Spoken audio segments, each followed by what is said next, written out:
कर रहा है। तो टीचिंग प्रोवाइड करना होता है, जैसे कि मैं पढ़ा रही हूँ, क्लास हो सकता है 2 घंटे का हो, 3 घंटे का हो, 1 घंटे का हो, 45 मिनट का हो सकता है, पॉसिबल है। बट जब हम बोले कि मैं टीचर बनी नहीं हूँ, बनना चाहती हूँ, तो I need to explore my skills, मुझे मेरे स्किल्स को और ज़्यादा डेवलप करना पड़ेगा।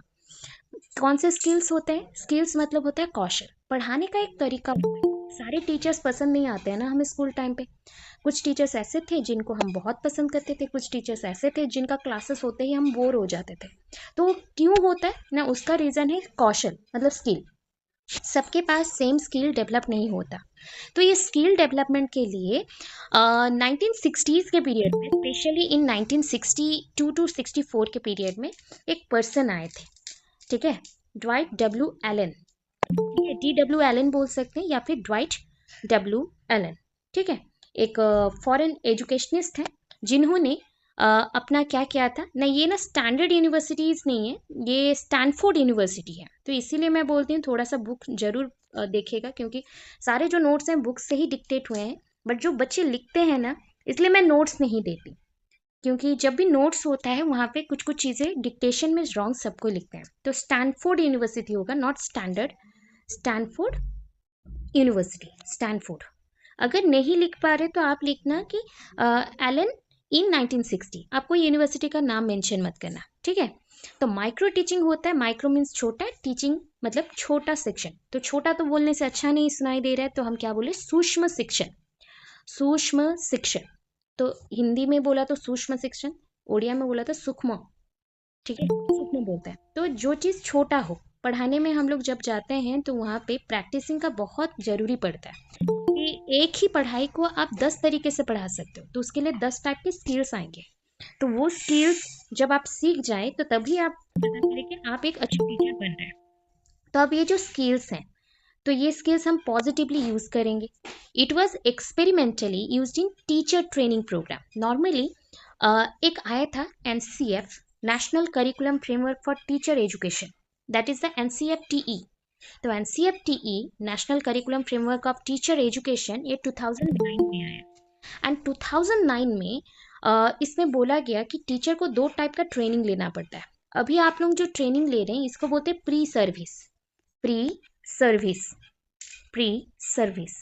और जब हम लोग टीचर बन जाएंगे, मतलब कहीं पे गवर्नमेंट स्कूल में है, प्राइवेट में है, परमानेंट बेसिस पे है, तो वहाँ पे हमारे लिए ट्रेनिंग होता है, ट्रेनिंग प्रोग्राम होता है, इंडक्शन प्रोग्राम बोलते हैं या फिर ओरिएंटेशन प्रोग्राम बोलते हैं, जहाँ पे टीचर का प्रोफेशनलिज्म को और आगे बढ़ाया जाता है, जहाँ पे टीचर्स को अपडेटेड बनाया जाता है new new skills, TLM technique के साथ। तो वैसा ही कुछ प्रोसेस को लेके 1960 से 1967 के पीरियड में एक्सपेरिमेंट करने के लिए DW एलन आए। DW एलन मतलब Dwight W Allen, teacher training program में कुछ एंटर करवाए। क्या एंटर करवाए ना, अकॉर्डिंग टू, यहाँ पे क्या मेंशन हुआ ना, according to Dwight W Allen, teaching strategy with reduced class strength and pupils and time is called micro teaching. सुनो, एक छोटा क्लासरूम, छोटा क्लासरूम का मतलब होता है जहाँ पे एक साथ हम ज़्यादा बच्चे को नहीं, जैसे आज के क्लास में लगभग 100 बच्चे भी प्रेजेंट थे, जब ज्वाइन किए 100 भी थे। मेरा हाईएस्ट क्लासेस में बच्चे ज्वाइन करते हैं जहाँ पे 300, 350, 400 बच्चे भी ज्वाइन किए हैं। दैट मीन्स वो हो गया बड़े क्लास, वो लार्ज क्लासेस है। बट जब क्लासेस हो जाए कि आज क्लास में ना 5 से 10 लोगों को ही लेंगे, तो वो हो गया हमारे छोटे क्लासेस, ठीक है। तो यहाँ पे छोटे क्लासेस के लिए हो गए 5 से 10 बच्चों का क्लास है, पीपल्स हैं यहाँ पे, इतने बच्चे हैं, और वो भी कितने टाइम पीरियड के लिए, 5 से 10 मिनट के लिए पढ़ाया जाएगा, ठीक है, 5 से 10 मिनट के लिए पढ़ाया जाएगा। पता है आप लोग जब टीचिंग देने जाएंगे कोई भी स्कूल में, तो आप लोगों को बस 10 से 15 मिनट ही मिलते हैं पढ़ाने के लिए। कहीं कहीं पे मिलता है डेमो क्लासेस के लिए आधा घंटा 45 मिनट कि टाइम को एंगेज कर दिया जाए। बट कहीं पे अगर आपका इंटरव्यू लिया जा रहा है तो हर एक बच्चा, सोचो एक इंटरव्यू में 50 बच्चे आए हैं, एस्पायरेंट्स आए हैं, तो इसका मतलब नहीं है ना कि सबको हम आधा आधा घंटा दें। तो वहाँ पे डेमो लेने के लिए 5 से 10 मिनट का प्रोसेस दिया जाता है डेमो करने के लिए। तो वैसा ही 5 से 10 मिनट का प्रैक्टिस हम करते हैं अपने टीचिंग सेशन में। तो इस टीचिंग सेशन में क्या होगा, पहला तो याद रखो 5 से 10 बच्चे हैं, 5 से 10 बच्चे हैं, ठीक है, 5 से 10 हैं बस, ठीक है। वो भी कितने टाइम पीरियड के लिए है ना, कितने टाइम पीरियड ना, 5 से 10 मिनट के लिए है। तो जेन्युइनली होता 5 मिनट वाले क्लासेस। अब बोलोगे मैम 5 मिनट में क्या ही पढ़ लेंगे, सिर्फ इंट्रोडक्शन पार्ट, एक पैराग्राफ। छोटे बच्चों के क्लासेस में जाएंगे, 1 पैराग्राफ पढ़ाएंगे, 5 से 10 मिनट बहुत एनफ होता है। जस्ट लाइक मैं आपको एक पैराग्राफ पढ़ा रही हूँ। माइक्रो टीचिंग क्या है? Well students, today's topic is micro teaching, and micro teaching is a method by which we can train ourselves. So ये आप मतलब इसी को समझाना, मैंने जो 2 लाइन बोला उसी को समझाना, वो भी 5 मिनट में एनफ है टाइम। ठीक है, तो माइक्रो टीचिंग में ये प्रोसेस होता है। अब देखो, it was experimentally used in teacher training programme in 1960s to 67 period में। According to Dwight W Allen, teaching strategy with reduce class strength भी कम लगेगा, मतलब बच्चे भी कम रहेंगे और टाइम भी कम लगेगा, इसको माइक्रो टीचिंग बोलते हैं। Micro teaching is a significant effort, micro teaching is a significant effort to make teacher education program scientific, effective and meaningful. Micro teaching एक सिग्निफिकेंट एफर्ट है। सिग्निफिकेंट एफर्ट मतलब हम इस टीचिंग प्रोसेस में बहुत ही ज़्यादा एफर्ट लगाते हैं to make teacher education program को साइंटिफिक बनाने के लिए, मतलब लॉजिकल, इफेक्टिव, प्रभावशाली, मीनिंगफुल, ऐसा पढ़ाना सीखो कि बच्चों को समझ आए। आप ये समझो कि सामने वाला बच्चा या सामने जो भी बैठा हो, कोई सुपरवाइजर हो, कि आपसे बड़े हो छोटे हो, ये माइंड नहीं करना चाहिए। आपको थिंक करना चाहिए वो एक खाली स्लेट है या फिर ब्लैंक पेपर है और उसको आपको भरना है आपके टीचिंग से। तो आप जितना अपना बेस्ट दे सको उसी पॉइंट पे होता है। Micro teaching is like a simulated social skill. अच्छा, पहले तो सिमुलेटेड आपको समझा चुकी हूँ। सिमुलेटेड मतलब किसी को कॉपी करना होता है। जैसे समझो कॉपी किस तरह से, कॉपी ना मॉडलिंग करना, वन काइंड ऑफ मॉडलिंग वाला कॉपी।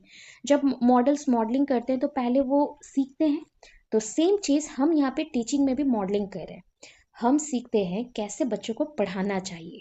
ठीक है, पढ़ा तो सभी लेते हैं, सारे लोग बोलते हैं ट्यूशन करता था और हम लोग को पढ़ाना आता है। पढ़ाना हर किसी को नहीं आता। पढ़ाना एक स्किल है, जैसे डांस एक स्किल है, बोलना एक स्किल है, तो टीचिंग भी एक स्किल है। आपके टीचिंग से लाखों बच्चे प्रभावित होंगे, तो वो एक इम्पॉर्टेंट चीज़ है कि आप कैसे एक चीज़ को सीख के रिफ्लेक्ट करते हैं, समझाते हैं। तो जब भी ये प्रोसेस होता है ना, तो आप लोग हैं ट्रेनी। आप लोग कौन है ना, ट्रेनी है।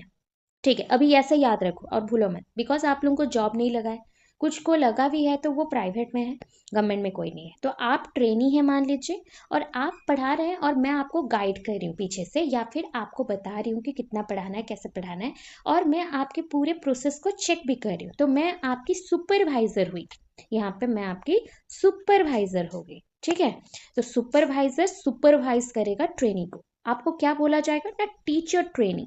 You all are teacher trainee. तो ये प्रोसेस कब होगा पता है? जब आप लोग टीचिंग देने जाएंगे। तो टीचर ट्रेनी है आप लोग टीचिंग देने जाएंगे। नावेडेज ऑल्सो ये रिमेंबर रखना इंपॉर्टेंट है, you are not a student, you all are not a student. आप लोग कोई भी स्टूडेंट नहीं है, आप लोग सारे ट्रेनी हैं। आप लोग सारे ट्रेनी हैं, because it's a professional course. आप लोग जो अभी कोर्स कर रहे हैं ये प्रोफेशनल कोर्स है। ये बीएड स्टूडेंट्स हम लोग बोलते हैं, बट ये स्टूडेंट्स नहीं है। इसका एक रूल है, इसका एक रेस्पेक्ट है, इस कोर्स का एक वैल्यू है वैसा। तो यहाँ पे मोडिफिकेशन ऑफ टीचर बिहेवियर। अब बोला जाता है ना कि इसका ट्रेनिंग होता है स्कूल में। जब कोई भी टीचर आते हैं न्यू और उनको पढ़ाना नहीं आ रहा, उनको क्लास में पढ़ाना नहीं आ रहा है, तो उस जगह पे प्रॉब्लम क्या होता है ना, पढ़ाना नहीं आ रहा तो सीखना पड़ेगा। तो सिखाने के लिए जो भी थोड़े से एक्सपीरियंस पर्सन रहते हैं वो लोग गाइड करते हैं कि आपको कम कम समय में कम कम बच्चों को लेके पढ़ाना चाहिए। हर टाइप का स्किल्स को सीखना चाहिए। देखो, क्वेश्चनिंग करने का स्किल अलग है, जहाँ पे हम बच्चों को एक कंसेप्ट को क्वेश्चन आंसर के माध्यम से समझा सकते हैं। एक्सप्लेनेशन का स्किल अलग है, जहाँ पे हम बच्चों को एक्सप्लेन करते हैं, पॉइंट्स को बताते हैं एक्सप्लेन करके। फिर आता है जस्ट लाइक एक्सप्लेनेशन हो गया, क्वेश्चनिंग हो गया। एक होता है इंट्रोडक्शन, किसी का भी परिचय दे रहे हो, तो परिचय देना भी अपने आप में एक कला होता है। आप हर बार नहीं बोल सकते हो ना, my name is Nandini Priyadarshini Das, I am from this area. हम ऐसे बोलना चाहिए, वेल मेरा नाम जो भी है, myself Nandini Priyadarshini Das, and my hobbies are that, so like that I would to follow my this skill.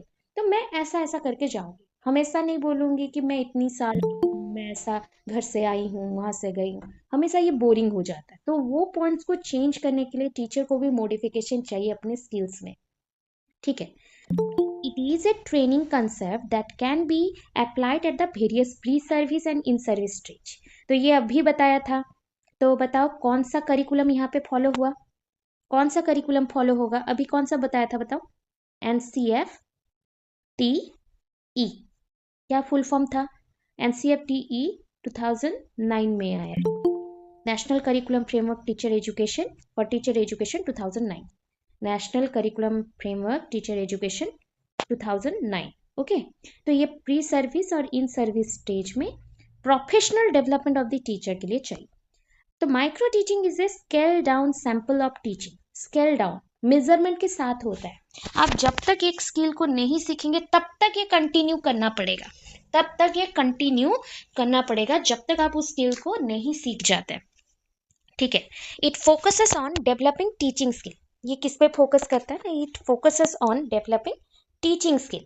तो just like reduce class size. देखो क्लास साइज आप अगर पढ़ाना चाहते हो, अभी सोचो एक क्लास में 100 बच्चे हैं और आपके न्यू टीचर्स आए हैं, जैसे कि मान लीजिए आज स्कूल में न्यू टीचर्स आए हैं 5, तो 100 बच्चों को अगर पूरा ही एक एक टीचर जाके बार बार प्रैक्टिस करेगा तो टाइम तो वेस्ट है। तो उनको छोटे छोटे क्लास में डिवाइड कर दिया जाएगा। 5 से 10 स्टूडेंट्स को लेके एक क्लास बनाया गया और एक टीचर को भेजा गया कि पढ़ा के आओ, वो भी 5 मिनट के लिए कि 10 मिनट के लिए। तो जब तक तुम नहीं कर पाते तब तक इसे रिपीट करना है, तुम्हारा प्रैक्टिस होगा और तुम में इम्प्रूवमेंट आएगा। तो पहले तो क्लास साइज को हम 5 से 10 पीपल्स में कर देंगे बच्चों में। Reduce the size of the topic. Topic पूरा नहीं पढ़ाना है, 1 paragraph. Reduce the size of the topic, repeat कर दिया। ओके। रिड्यूस ए टीचिंग स्किल। देखो नॉर्मली टीचिंग स्किल जब हम व्यवहार करते हैं तो बड़े बड़े टीचिंग स्किल को व्यवहार करते हैं। जस्ट लाइक आप बोलोगे मैम हम लोग लेक्चर कम डेमोन्स्ट्रेशन यूज करेंगे, नहीं।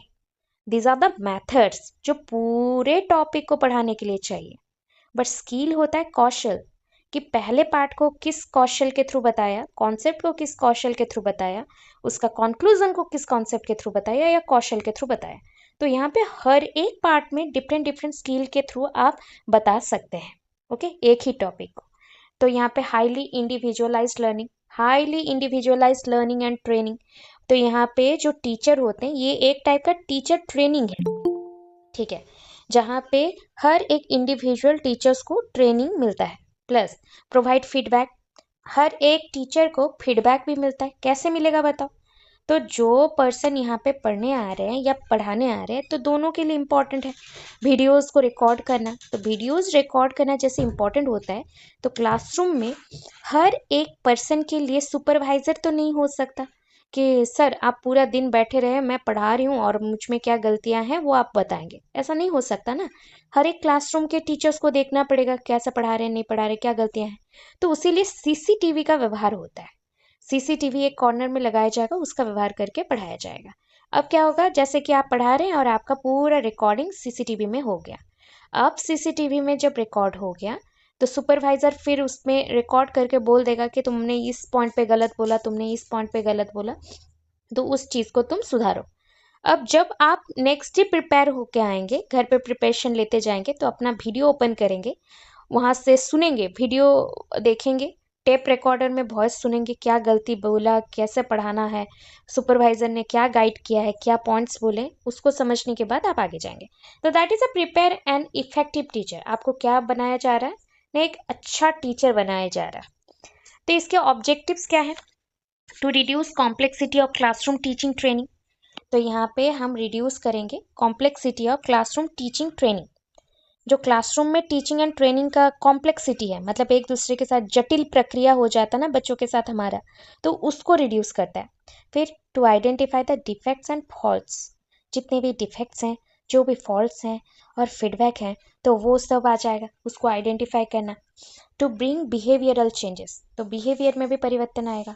To develop useful teacher education program. तो हम डेवलप करेंगे टीचर एजुकेशन प्रोग्राम को। यहाँ पे कैसे पढ़ाने से बच्चों को आप अच्छे से और पढ़ा पाएंगे। To identify new teaching skill, नया नया टीचिंग स्किल हम सीखेंगे। एनकरेज करेंगे रिसर्च प्रोसेस को। ठीक है। To improve the efficiency of teaching through supervision. तो यहाँ पे हम एफिशिएंसी किस पे फोकस करें, देखो टीचिंग थ्रू सुपरविजन। तो यहाँ पे हम इम्प्रूव करें बच्चों के टीचिंग प्रोसेस को सुपरविजन के थ्रू। सुपरवाइज जितना करेंगे एफिशिएंटली बच्चा उतना पढ़ेगा। अब देखो आगे, माइक्रो टीचिंग साइकिल क्या क्या है। देखो ये साइकिल बनाना जरूरी है डायग्राम में, ठीक है। याद कैसे रखेंगे पता है, ऐसे कर देना, देखो मैं क्रॉस कर रही हूँ कैसे, ठीक है। ये दो हाफ हैं एक्चुअली, 1 एंड 2। अच्छा, कोई चीज अगर एक बार करते हो वो नहीं होता तो बार बार करोगे, तो वो जब बार बार होता है उसको री बोलते हैं, री, रिपीट, री, ठीक है। तो जस्ट लाइक पहला स्टेज है प्लानिंग, तो दूसरे में उसी स्टेज का नाम क्या है, री प्लानिंग, ठीक है, री प्लान करना। सेकंड आएगा टीचिंग, तो दूसरे में क्या आएगा, री टीच। फिर लास्ट आया फीडबैक, तो लास्ट में सेकंड का लास्ट में क्या आएगा, री फीडबैक। तो स्टेजेस में क्या क्या आया, planning, teaching, feedback, planning, teaching and feedback. तो उस बेसिस पे प्लानिंग, टीचिंग, फीडबैक में आप री लगा के उसका सेकंड हाफ बना सकते हो। सोचो, जब मैं प्लानिंग कर रही हूँ, ठीक है, मतलब एक दिन पहले मैंने प्लानिंग शुरू किया। अच्छा, एक दिन पहले मैं क्लासरूम में क्या पढ़ाऊंगी प्लानिंग कर रही हूँ, तो ये कौन से स्टेज में होता है, किसमें हम करते हैं, pre active, active, post active, कौन से स्टेज में करते हैं टीचिंग का, क्या बोला था, प्री एक्टिव। प्री एक्टिव मतलब हम पहले से प्रिपेयर हो रहे हैं, एक्टिव मतलब अभी जो स्टेज चल रहा है ना हम लोग कर रहे हैं, इसको हम बोलते हैं एक्टिव स्टेज। और लास्ट स्टेज जो था वो होता है आपका फीडबैक स्टेज, ठीक है, फीडबैक स्टेज। तो ये है प्लानिंग। प्लानिंग में हम प्लानिंग करते हैं about the lesson plan, how to teach a lesson, किस वे से पढ़ाना है, क्वेश्चन बैंक क्या रहेगा, किस कंसेप्ट को कैसे पढ़ाना है। तो वो रहता है मेथड सिलेक्शन, किस स्किल का डेवलपमेंट हुआ, कौन सा स्किल को व्यवहार करेंगे तो अच्छे से पढ़ा पाएंगे, वो पॉइंट पे है। ये आएगा टीचिंग, प्लानिंग के बाद आया टीचिंग, और टीचिंग के बाद आया फीडबैक। हो गया। टीचिंग मतलब हम ये देखो, ये प्लानिंग है, तो ये हो गया प्री एक्टिव, याद रखना ये प्री एक्टिव स्टेज है। टीचिंग एक्टिव स्टेज है जहाँ पे रियल पढ़ाया जाता है। फिर आता है आपका post active, post active stage है। माइक ऑफ कर दो, माइक ऑफ कर दो थोड़ा। Pre active, active, post active, हो गया। अभी सोचो कोई एक टीचर पढ़ा रहा है 5 to 10 मिनट्स का, और उसके बाद भी वो ना गलत सलत पढ़ा दिया, तो उसका फीडबैक क्या आ गया, नेगेटिव। तो नेगेटिव को फिर पॉजिटिव करना, फिर से प्लानिंग करना पड़ेगा, फिर से रीटीज देना पड़ेगा, फिर से री फीडबैक करना पड़ेगा। तो अब और एक चीज मैं आपको हाईलाइट कर रही हूँ, ये जो टोटल साइकिल है ये 36 मिनट का होता है, 36 मिनट्स का ही होता है। तो ऐसा याद रखना, तुम्हारे पास सिर्फ 36 मिनट है, ठीक है, पूरे प्रोसेस को डबल रिपीट करके क्लियर करने के लिए। अब बोलोगे मैम किसमें कितना मिनट लगता है, तो देख लेते हैं ना, काउंटिंग कर लेते हैं। देखो यहाँ पे बोल रहा है री फीडबैक में 5 मिनट है, री टीच में 5 to 10 मिनट्स हैं, और री प्लान में 12 मिनट्स हैं।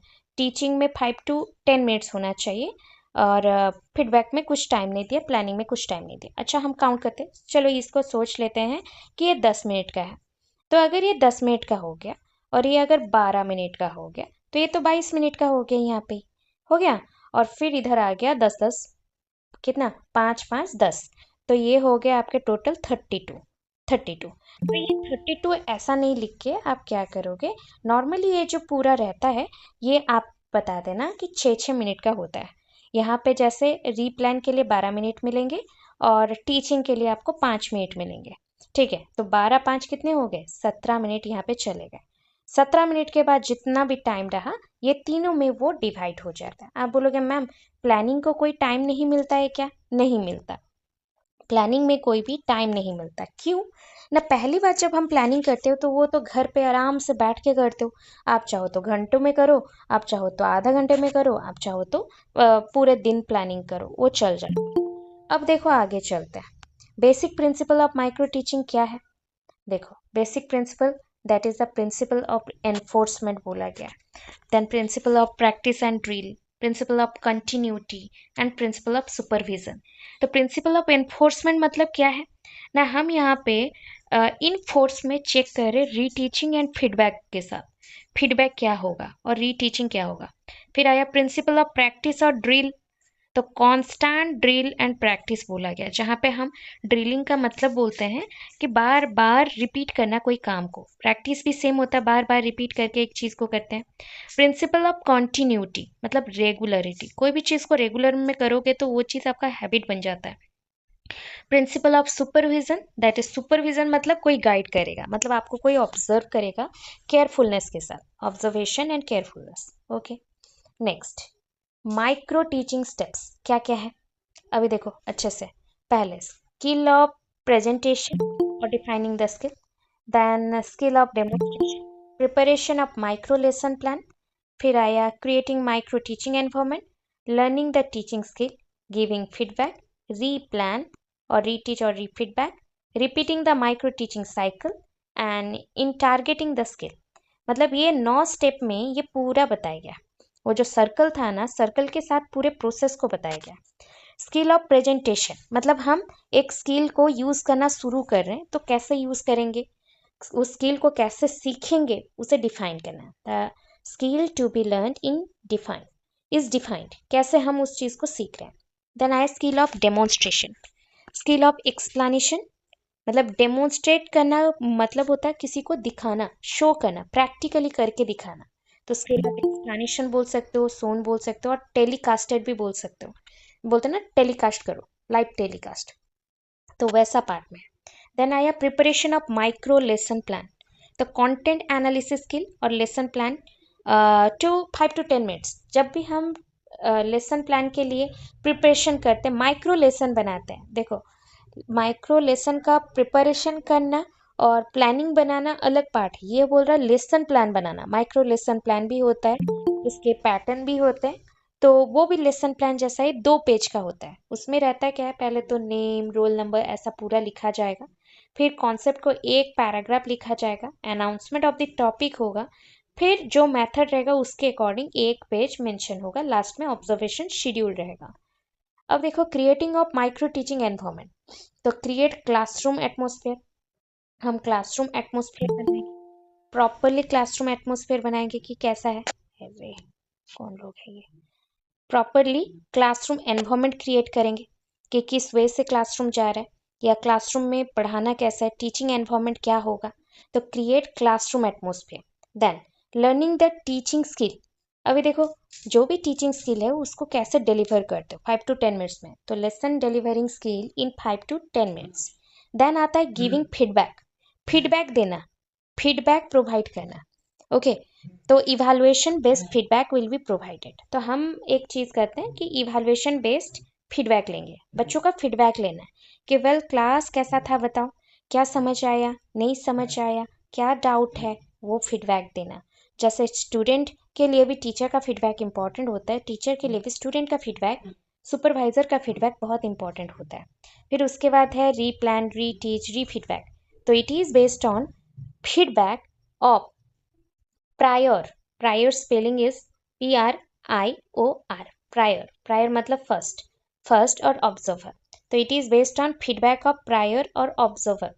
फर्स्ट से जो हुआ है, पहले जो हुआ था, फर्स्ट मैंने जो ऑब्जर्व किया था उसी के बेसिस पे मैं फिर से रीप्लान करके प्लानिंग बनाऊंगी, रीटीच करके पढ़ाऊंगी, और उसी के आधार पे मेरा फीडबैक एग्जामिनेशन और जो मैंने पढ़ाया है वो चेक होगा। Repeating the micro teaching cycle, देखो रिपीटेशन तो बहुत है टिल मास्टरी, जब तक मास्टरी गेन नहीं कर लेते माइक्रो टीचिंग के ऊपर तब तक ये रिपीट होगा। Then integrating the skill, accumulation and transfer of skill will occur. यहाँ पे हम क्या करेंगे ना, पहले तो इंफॉर्मेशन गैदर करेंगे जिसको बोलते हैं एक्युमुलेशन, फिर ट्रांसफर ऑफ स्किल करेंगे जो कि एक से दूसरे को ट्रांसफर होगा। अभी देखो advantages of micro teaching, micro teaching का क्या एडवांटेज है। एडवांटेजेस ऑफ माइक्रो टीचिंग, देखो सुपेरियर परफॉर्मेंसेस, बहुत ही अच्छा खासा परफॉर्मेंस आएगा, टीचर्स के परफॉर्मेंस और भी बेस्ट हो जाएंगे। रियल टीचिंग, बिकॉज हम लोग जब एक्सपीरियंस लेते हैं पढ़ाने का तभी हम बेटर करते हैं। अकॉम्प्लिशमेंट ऑफ स्पेसिफिक टास्क, कोई टास्क का पूरा हो जाना, और इंक्रीज कंट्रोल ऑफ प्रैक्टिस, खुद के प्रैक्टिस के ऊपर कंट्रोल रहेगा, कैसे पढ़ाना है, क्या पढ़ाना है, कैसे नहीं पढ़ाना है, सब कुछ। Expansion of the normal knowledge और रिजल्ट्स और फीडबैक डायमेंशन इन टीचिंग, हम नॉर्मल नॉलेज ले रहे हैं, रिजल्ट्स और फीडबैक के ऊपर काम कर रहे हैं। Helps in solving some of the problems involved in student teaching practice. तो बच्चों के टीचिंग प्रैक्टिस में थोड़ा सा जो भी प्रॉब्लम्स है उसको सॉल्व करना।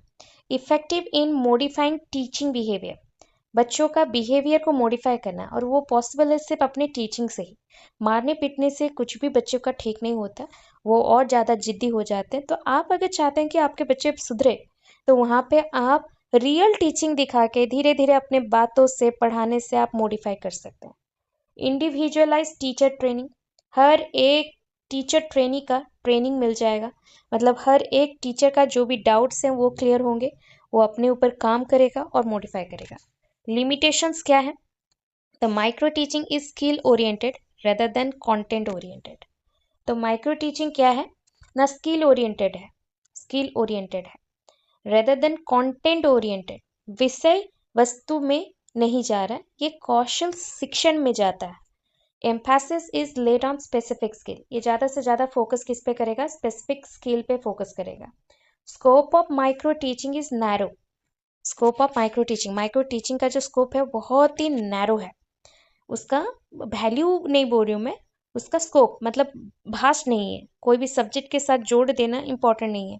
हर एक सब्जेक्ट में माइक्रो टीचिंग हो सकता है, बट हमेशा नहीं कर सकते, बड़े क्लासेस में नहीं कर सकते, टाइम टेकिंग प्रोसेस है। The process of teaching is not the sum total of independent and isolated teaching skill. यहाँ पे जो टीचिंग होता है ना, नॉर्मली एक टीचिंग, जब नॉर्मल टीचिंग बोला जाए तो वो 40 मिनट्स का क्लास होता है, 35 से 40 मिनट्स का क्लास होता है। बट जब आपको बोला जाए कि ये माइक्रो टीचिंग है, तो आप क्या 5 minute plus 5 minute plus 5 minute ऐसे करके पढ़ा के बोलोगे कि हाँ मैंने क्लास खत्म कर दिया या फिर टॉपिक खत्म कर दिया? ये पॉसिबल नहीं है।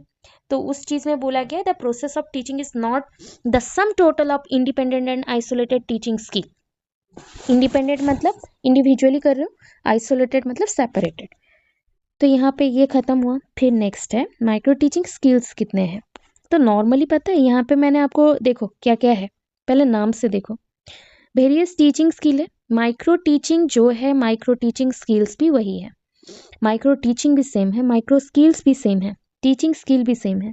ओके, तो देखो जैसे वेरियस टीचिंग स्किल, तो lecturing, skill of lecturing, skill of questioning, skill of verbal non verbal using black board, BB का मतलब है black board, skill of explanation और explaining, skill of illustration with example, skill of discussion, skill of stimulus variation, और भी है, और दो है, skill of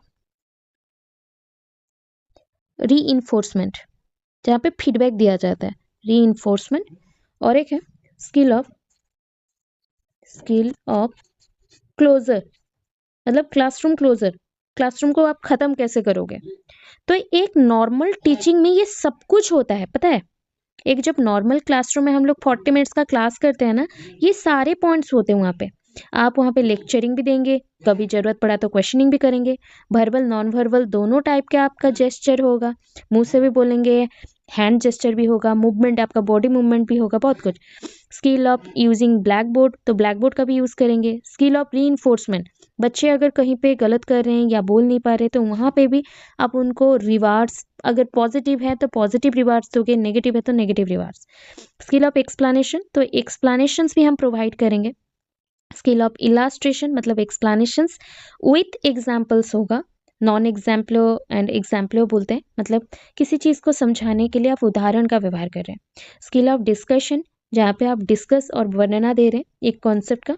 skill of stimulus variation, तो आप जो सुन रहे हैं ना और जो आपके दिमाग में फोकस हो रहा है या फिर आप समझ पा रहे हैं, उसी को ही स्टिमुलस और वेरिएशन बोलते हैं। हर एक चीज़ का वेरिएशन आता है, उसका समझने का तरीका अलग है, उसका पॉइंट ऑफ व्यू अलग है। स्किल ऑफ क्लोजर, कैसे क्लासरूम को बंद किया जाएगा, ये पॉइंट हो गया। डायग्राम सब में रहेगा।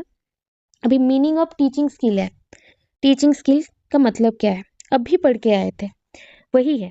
Teaching skill can be defined as set of inter related component teaching behaviour. अभी देखो जब टीचिंग हम देने जाते हैं एक एक छोटे छोटे स्किल को लेके, तो हर एक स्किल का अपना कॉम्पोनेंट्स होता है एंड स्पेसिफिक इंस्ट्रक्शनल ऑब्जेक्टिव्स होता है, स्पेसिफिक इंस्ट्रक्शनल ऑब्जेक्टिव्स होता है। तो कंपोनेंट्स और उसके स्पेसिफिक इंस्ट्रक्शनल ऑब्जेक्टिव्स को हम यहाँ पे रियलाइज करते हैं, हम यहाँ पे रियलाइज करते हैं, ठीक है।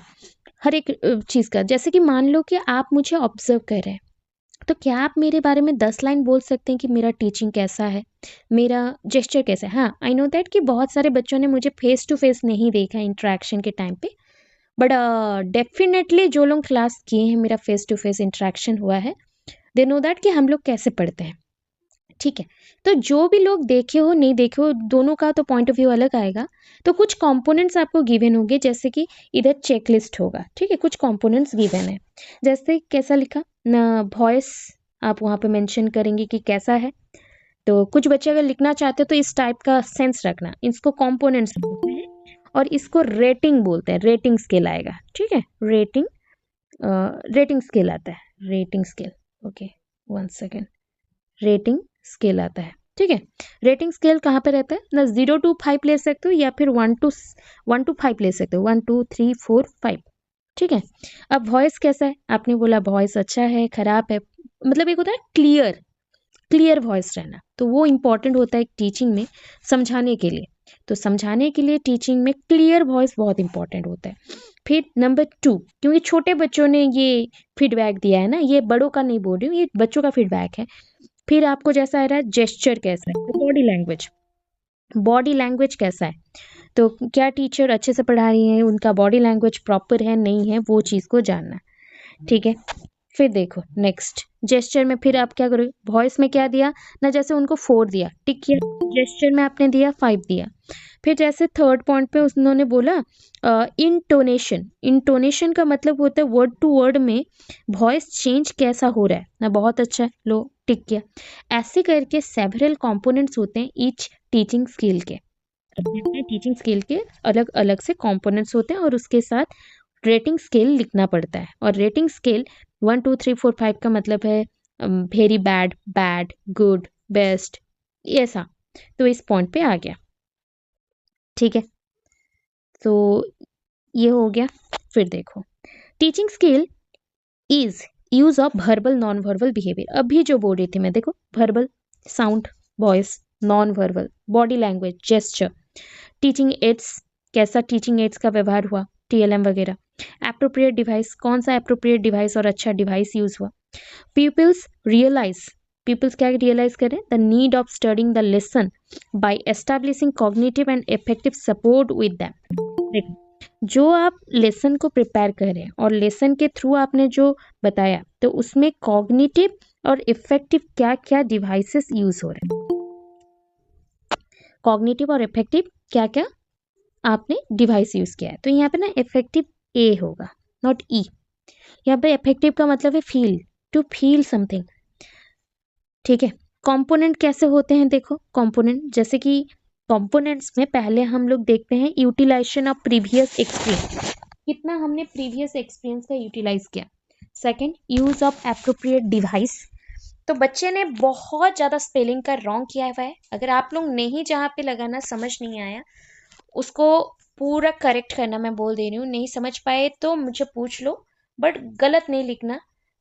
एक बच्चा गलत लिखता है मतलब बहुत कुछ खराब लगता है। तो use of appropriate device and techniques, then maintenance of continuity, maintenance of continuity मतलब कॉन्टिन्यूअस करने के लिए क्या क्या मेंटेनेंस चाहिए, relevant of verbal and non verbal behaviour, क्या क्या relevant verbal and non verbal behaviour है। अब होता है कि skill of introduction, skill of introduction दूंगी, उसके कंपोनेंट्स दूंगी, स्किल ऑफ एक्सप्लेनेशन दूंगी और एक्सप्लेनिंग, उसके कंपोनेंट्स दूंगी।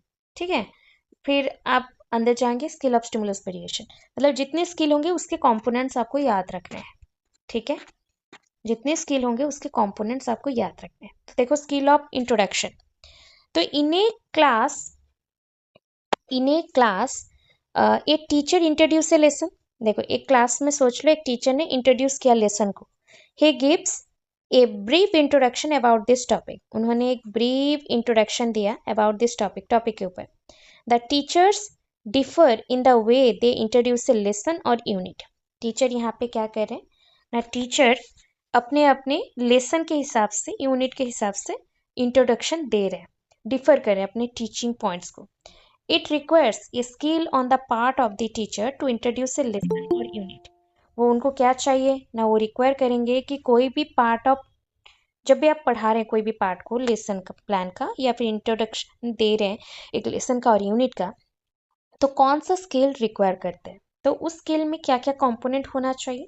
Previous knowledge, using previous knowledge, पहले तो प्रीवियस नॉलेज क्या होगा, फिर एप्रोप्रिएट डिवाइस, ठीक है, use of audio visual aids, questioning process, use of examples, analogies and similarities, story telling and describing instances, lecturing and narrating, role playing and dramatization, demonstration and experimentation, lacking in continuity।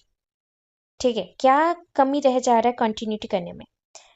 और यहाँ पे देखो uttering बोला गया, that is not ऑटरिंग, ये है uttering, ठीक है, अटरिंग, AUTTERING, अटरिंग, अटरिंग मतलब बार बार मुंह पे बोलना। लिखा कंपोनेंट्स लिखा, जैसे lacking in continuity, uttering irrelevant statements, इतना लिखा एंड कर दिया। अभी नेक्स्ट स्किल में वैसे ही ना, एक्सप्लेनेशन का मतलब क्या है, किसी चीज को एक्सप्लेन करना। तो फैक्टर्स अफेक्टिंग एक्सप्लेनेशन क्या होता है, किसी भी चीज को जब आप बोल रहे हो ना, उसमें बहुत कुछ चीजें हो जाती हैं। आप एक्सप्लेन जब कर रहे हैं किसी के सामने, तो आप देखते हैं कि उस बच्चे का एज कितना है, उसके पास पहले से नॉलेज कितना है, और उसका एक्सपीरियंस कितना है, या फैमिली बैकग्राउंड कितना है, और जियोग्राफिकल सिचुएशन कैसा है, मतलब वो कहाँ पे रहता है, किस जगह पे रहता है, कैसे अवस्था में रहता है, उसके ऊपर। तो there are 3 stages to understand an event. 3 stages हैं, रिपोर्टिंग, डिस्क्राइबिंग, एक्सप्लेनिंग। किसी चीज़ को एक्सप्लेन करना, रिपोर्ट बनाना, डिस्क्राइबिंग वर्णना करना। तो अभी देखो रिपोर्टिंग का मतलब, ना रिपोर्टिंग मीन्स ये क्या करेगा ना, फैक्चुअल इंफॉर्मेशन को लेगा, and no attempt is made to relate facts among them.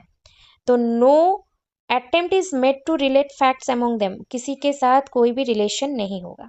Describing, in description not only facts are communicated in a sequence, but a attempt is also made to state relationship among facts। Describing क्या होता है, जब भी आप किसी चीज का description देते हैं, तो वहां पे देखा जाता है कि एक चीज दूसरे चीज से कैसे कनेक्टेड है, एक चीज दूसरे चीज से कैसे कनेक्टेड है, कनेक्शन देख के दिया जाता है, उसी के बेसिस पे रिलेशनशिप बिल्डअप होते हैं फैक्ट्स के हिसाब से, और आप उस पे बताते हैं और किसी को समझाते हैं, उसी के बेसिस पे आपका एक्सप्लेनेशन आता है। कि explanation attempts to establish casual relationship between cause and consequences. Consequences मतलब रिजल्ट, और इफेक्ट भी बोल सकते हैं, प्रभाव। और कॉज के अकॉर्डिंग क्या रिलेशन बनता है, कॉज एंड इफेक्ट का रिलेशन बनता है। तो जैसे हम लोग बोलते हैं ना, क्वेश्चनिंग, हम लोग जब क्वेश्चन करते हैं किसी चीज पे, तो व्हाई, हाउ, मतलब WH क्वेश्चंस आएंगे। तो how the hydrogen in is manufactured, जैसे क्वेश्चन है कैसे हाइड्रोजन बनता है। How the constitution is made, कैसे ये संविधान बनाया गया। Why the amoeba is called naturally important, क्यों एमोबा एक जीव है जो कि नेचुरली इम्पोर्टेंट है बोला जाता है। तो ऐसा चीज। डेफिनेशन क्या है ना, explanation is defined as, explanation मतलब किसी चीज को समझ के बताना। अच्छा, स्क्रीन छोटा दिख रहा है, वेट। तो एक्सप्लेनेशंस में अंडरस्टैंडिंग, और कैसे एक पर्सन को आप समझाते हैं, उसके प्रिंसिपल फेनोमेनन होता है। टीचर बिहेवियर, तो यहाँ पे टीचर बिहेवियर में टीचर का बिहेवियर बोल रही हूँ, स्टूडेंट का नहीं। 2 टाइप के बिहेवियर यहाँ पे कॉम्पोनेंट्स बने रहते हैं। क्या डिजायरेबल बिहेवियर है, और क्या चाहते हैं, क्या अनडिजायरेबल, क्या नहीं चाहते। ओके, ठीक है। डिजायरेबल बिहेवियर में use of introducing statement, statement को कैसे इंट्रोड्यूस करें। यूज ऑफ कंक्लूडिंग स्टेटमेंट, कैसे लास्ट अंतिम वाक्य क्या उन्होंने लिया था या स्टेटमेंट दिया था। यूज ऑफ एक्सप्लेनिंग, कैसे एक्सप्लेनेशन दिया, कैसे एक्सप्लेनेशन का माध्यम से चीज़ों को बताया। Use of visual teach, visual मतलब किसी चीज़ को दिखा के पढ़ाना। फिर एक यहाँ पे और भी है, converging essential point, converging, converging, converging मतलब जोड़ना, इंपॉर्टेंट पॉइंट्स को जोड़ना, एसेंशियल पॉइंट्स। अनडिजायरेबल बिहेवियर क्या है ना, इररिलेवेंट स्टेटमेंट, जो जरूरत नहीं है। कितना कितने लोग ऐसे होते हैं टीचर्स, जो जरूरत नहीं है उसी चीज को लेके घंटा घंटा पढ़ाएंगे, और मतलब गप के चल जाते हैं। तो वैसा नहीं पढ़ाना है, इररिलेवेंट स्टेटमेंट कितने हैं वो देखना है, और उसके हिसाब से पढ़ाना है। अच्छा, स्क्रीन आ रहा है क्या? और एक बात बता दो। छोटा है, देखो तो। वो बीच बीच में जो बच्चे ज्वाइन कर रहे हैं ना, इस वजह से ही गड़बड़ हो रहा है। मैं बार बार बोल रही हूँ सारे बच्चों को, जब क्लास ज्वाइन करो स्टार्टिंग से ज्वाइन करो, एंडिंग में बीच में ज्वाइन मत करो। और मैं ज्वाइन नहीं करवाने वाली, आज का हो गया, कोटा फिलअप है। तो आज और मैं किसी को ज्वाइनिंग नहीं दूंगी अभी, ठीक है? डिस्टर्बेंसेस क्रिएट करें आप लोग बीच बीच में आके। Lack of continuity, lack of fluency. देखो, जब हम लोग पढ़ा रहे हैं, ब्रेक होता है ना, कॉन्टिन्यूटी जिस पे अभी बात करी थी, हम लोग पढ़ा रहे और वो कंटिन्यू नहीं कर पाए, बीच में कुछ प्रॉब्लम की वजह से कट गया। तो वो कितने बार हुआ, कैसा हो रहा है क्लास में? ऐसा देखना, कभी पढ़ाते हैं टीचर, पढ़ाते पढ़ाते फिर चीज़ों को बीच में जब छोड़ देते हैं, भूल जाते हैं, या फिर क्लास पूरा इम्प्रॉपर वे से चलते रहता है, तो that is the lack of continuity. Lack of fluency, fluency मतलब पूरा फ्लो में चलना।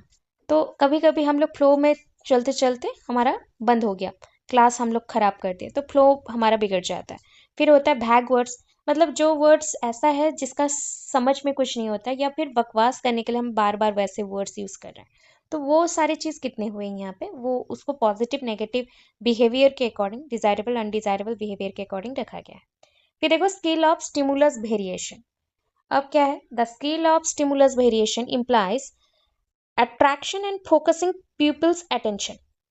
तो स्टिमुलस वेरिएशन स्केल में क्या होता है? हम स्टिमुली का मतलब होता है एक्सटर्नल फोर्स, कोई एक्सटर्नल फोर्स लगा के कैसे हम लोगों को अट्रैक्ट करेंगे और उनको अटेंशन देंगे, बच्चों के फोकस में हम अटेंशन देंगे। तो by changing stimulation in the environment, जैसे हम लोग स्टिमुलेशन चेंज करके बच्चों को अट्रैक्ट कर सकते हैं।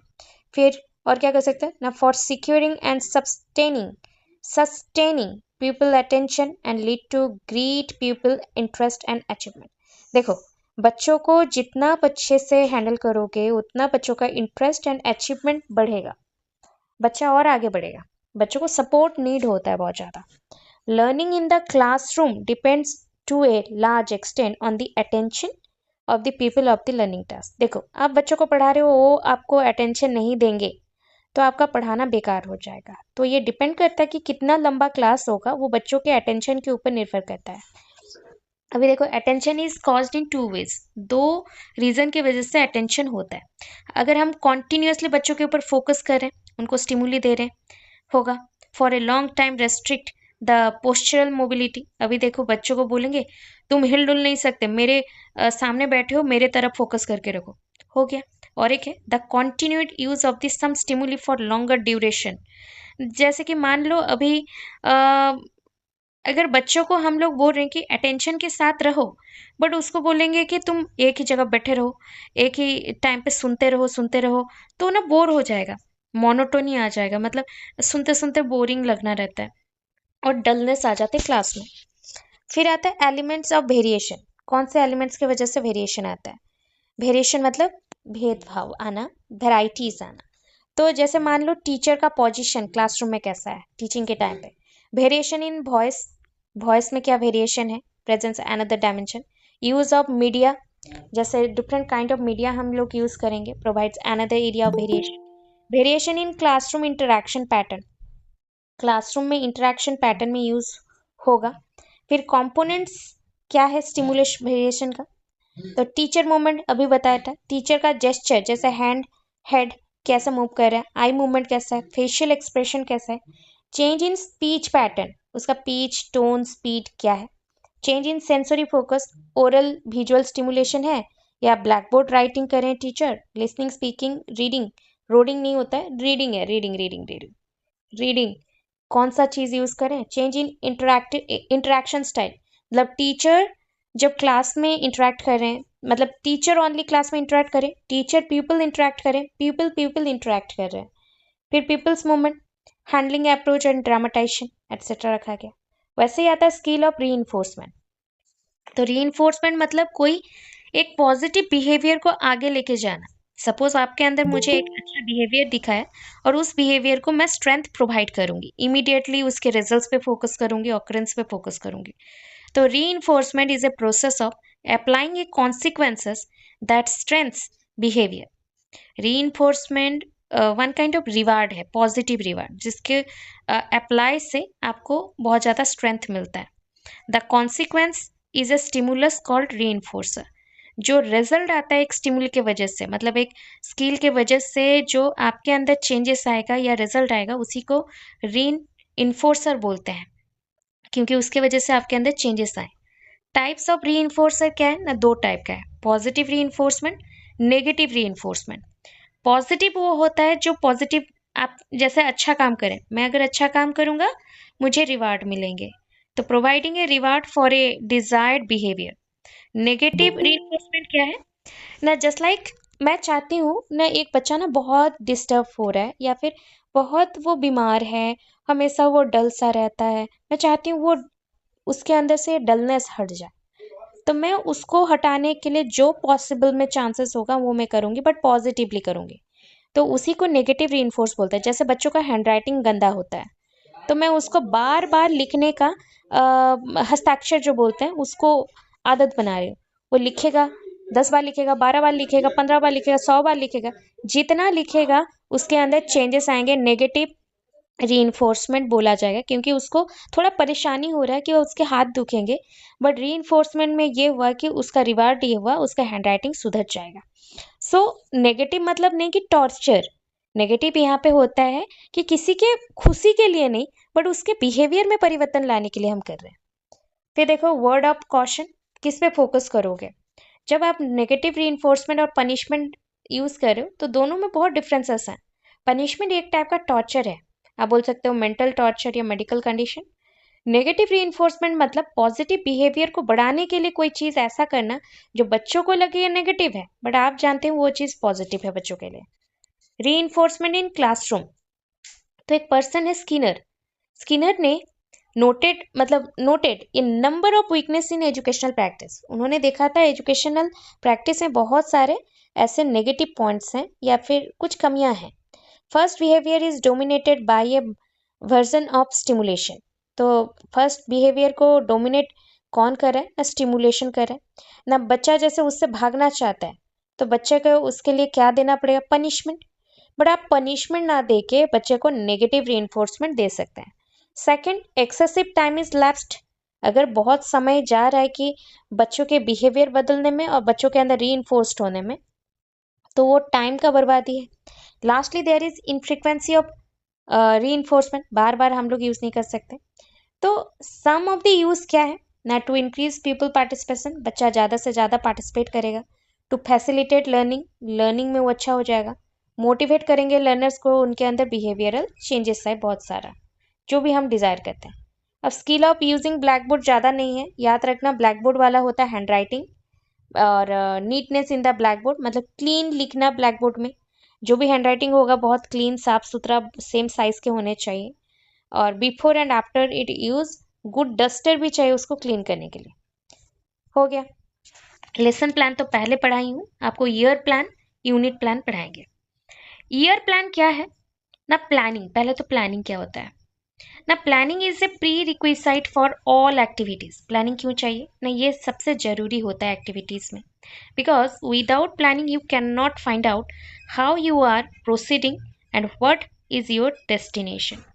प्लानिंग ये है, प्लानिंग पहले से ही चाहिए for all activities, for all activities, सारे एक्टिविटीज के लिए चाहिए। विदाउट दैट प्लानिंग पॉसिबल तो होता नहीं है, क्योंकि प्लानिंग को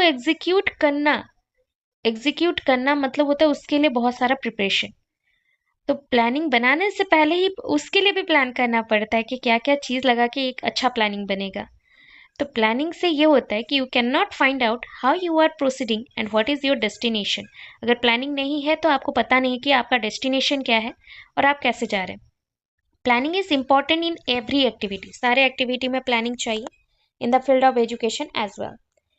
teacher has to plan the following factor in education, जब आप टीचर बन रहे हैं तो कुछ चीज़ों को ध्यान रखना पड़ेगा एजुकेशन सिस्टम में प्लानिंग के लिए।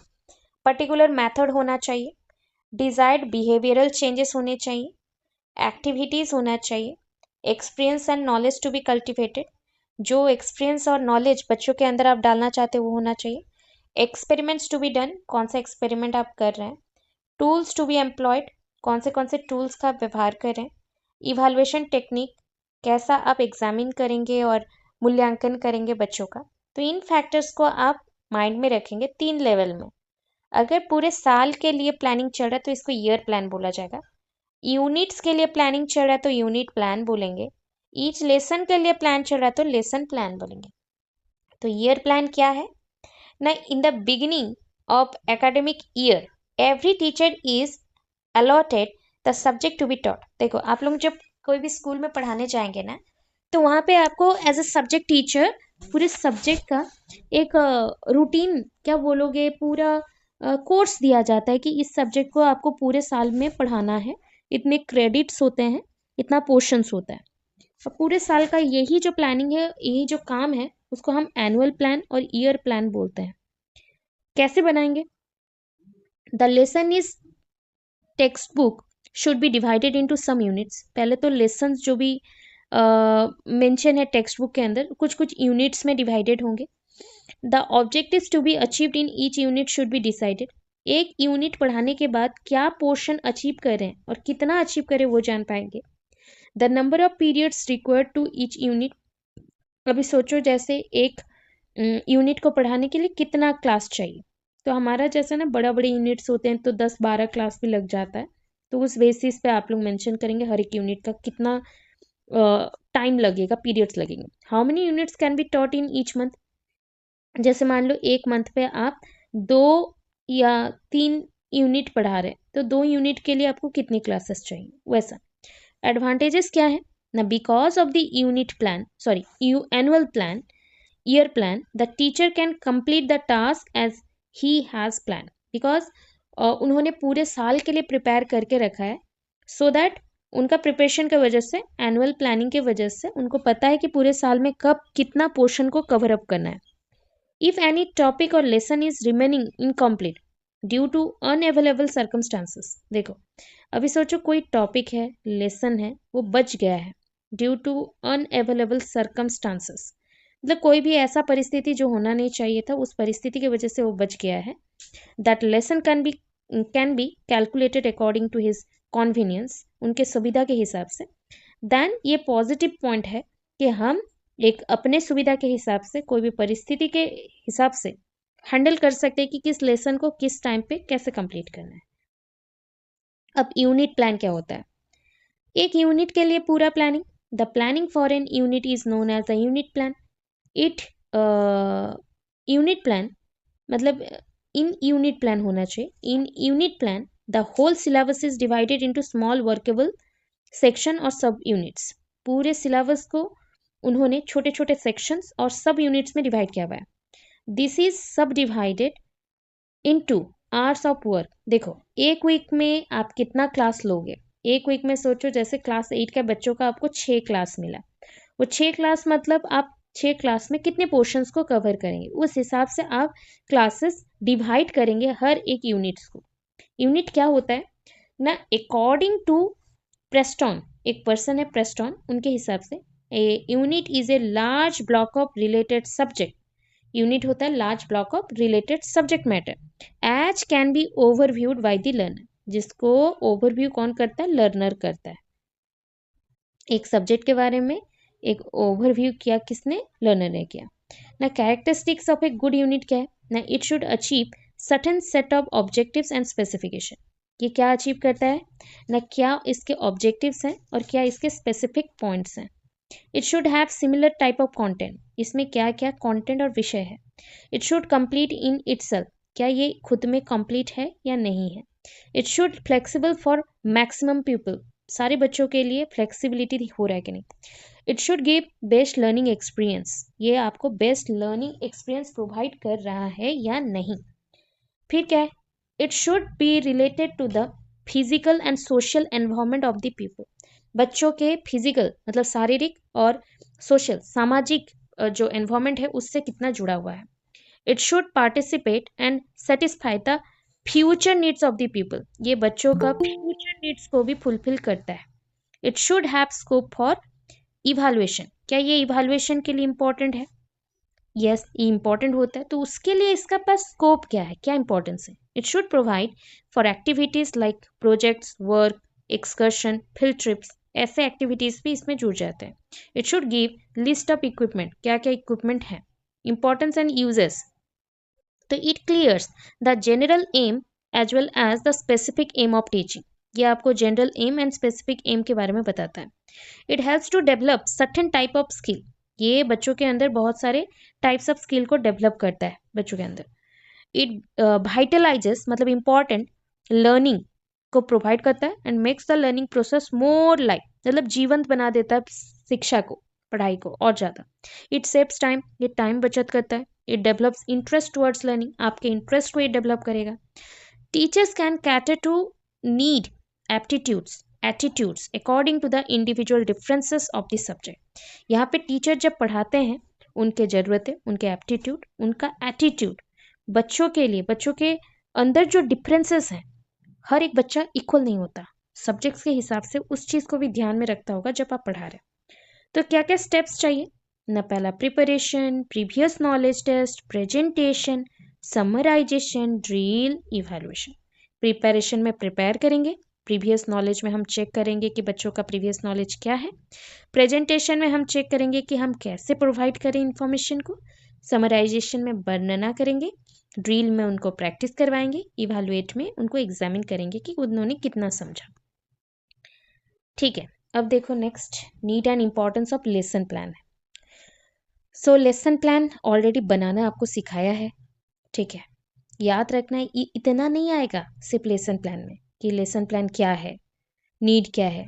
लेसन प्लान एग्जाम्पल के साथ बनाना भी पड़ेगा, वो चाहे एग्जाम आपके सिलेबस में हो या ना हो, वो आता है, ठीक है। ये period plan is the lesson plan prepared by a teacher for each one of the teaching hour. हर एक टीचिंग आवर के लिए, घंटों के लिए पीरियड प्लान, इसी को ही लेसन प्लान बोलते हैं, वो प्रिपेयर करते हैं कौन, individual teachers. If a teacher plan is, इसको टीचर प्लान बोलो, पीरियड प्लान बोलो, लेसन प्लान बोलो, उन्होंने अगर नहीं बनाया और उनके हाथों के पास ये नहीं है, देन अगर उनके पास होगा तो क्या होगा ना, what he is going to teach, क्या वो पढ़ाने जा रहे, ठीक है, हाउ कैसे पढ़ाने जा रहे, व्हाट ऑब्जेक्टिव मतलब कौन सा उद्देश्य के साथ पढ़ाने जा रहे हैं और पूरा होगा इसके माध्यम से, what question he is going to ask, क्या पूछने वाले हैं। नेक्स्ट, ये lesson plan is actually a plan of action. एक लेसन प्लान एक प्लान ऑफ एक्शन होता है। क्यों, इसमें क्या इंक्लूड है ना, इसमें इंक्लूड है the working philosophy of the teacher. Teacher कौन से ज्ञान के साथ पढ़ा रहा है, his information, understanding of his people, कैसे उनके बच्चों को वो समझ रहे हैं, his comprehension of the objectives of education, कैसे शिक्षा में एजुकेशन का उद्देश्य क्या है और उसका कैसे वर्णना किया जाए, his knowledge of the material to be taught, कौन से नॉलेज के साथ, कौन से मटेरियल के साथ वो पढ़ा रहे हैं, ठीक है, क्या ज्ञान है उसके पास। Characteristics of a good plan, एक गुड लेसन प्लान का क्या कैरेक्टरिस्टिक्स होना चाहिए, it should be written, hand written करोगे तो बहुत अच्छा है। It should have clear objective, उसके उद्देश्य बहुत क्लियर डिफाइंड होने चाहिए। लिंक्ड विथ प्रीवियस नॉलेज, पूर्व ज्ञान के साथ जुड़ा रहेगा। It should show the methods and techniques to be use, इसमें क्या मेथड और टेक्निक यूज होगा वो है। It should include teaching aids, क्या टीचिंग एड्स यूज होंगे, मतलब टीचिंग मटेरियल, TLM। फिर है कंटेंट सब्जेक्ट मैटर, क्या सब्जेक्ट मैटर और विषय वस्तु क्या है। The lesson plan should be writing in simple language, जो भी लेसन प्लान जब भी लिखो वो सिंपल लैंग्वेज में लिखा जाएगा। दिस शुड इंक्लूड समरी, उसमें समरी रहेगा। This provide scope for evaluation, तो उसमें इवैल्यूएशन के लिए स्कोप भी होगा। क्या स्टेप्स इन्वॉल्व है, देखो इसमें शॉर्टकट दे दिया है। एक प्रिपरेशन स्टेप होता है, presentation, comparison, generalisation, application, recapitulation को बोला गया रिकैपिटलाइजेशन एंड एडवांटेजेस। इसको मैंने आपको हैंड रिटन बना के दिया था, सिखाया था, वो करना। स्टेप्स में ऐसा नॉर्मल लिख सकते हो, बट आपको अगर एग्जाम्पल और स्टेप पूछे तो आपको एक टॉपिक को लेके पूरा लेसन प्लान बनाना पड़ेगा। तो प्रिपरेशन में क्या करते हैं हम लोग, प्रीवियस नॉलेज से हम टेस्ट करते हैं, मतलब क्वेश्चन पूछेंगे और बच्चा आंसर देगा, आस्किंग क्वेश्चन। अराइजिंग क्यूरियोसिटी, देखो बच्चों का क्यूरियोसिटी डेवलप करें एक्सपेरिमेंट और एक्टिविटी के थ्रू। TLM कौन से यूज़ करें, क्या मेथड यूज़ करें, स्टोरी टेलिंग है, एक्टिविटी है, डिस्कशन है, कौन सा। प्रेजेंटेशन में the lesson should be presented in a familiar way, जो जो चीज़ें सिमिलर हैं और जुड़े हुए हैं सिंपल लैंग्वेज में उसको हम बताएंगे। इंडिविजुअल डिफरेंस में बी एक्सेप्टेड, यहाँ पे हम बच्चों के अंदर कितना डिफरेंसेस है उसको भी देख रहे हैं। द इंडिविजुअल डिफरेंसेस के बाद प्रिपेयर TLM, यहाँ पे हम बच्चों के लिए TLM बनाते हैं। यहाँ पे हम बच्चों के लिए TLM बनाते हैं। एडोप्टेड मैथड्स, हम लोग मैथड्स भी लेंगे, मे बी प्रैक्टिकल नॉलेज भी लेंगे। अब है कंपैरिजन और एसोसिएशन। देखो क्या क्या कंपेयर किया गया ना। ऑब्जर्वेशन, पहले तो सारी चीज़ों को ऑब्जर्व करना इंपॉर्टेंट है, फिर जो 2-3 चीज़ें उनके अंदर कंपैरिजन रहेगा, फिर जनरलाइजेशन रहेगा।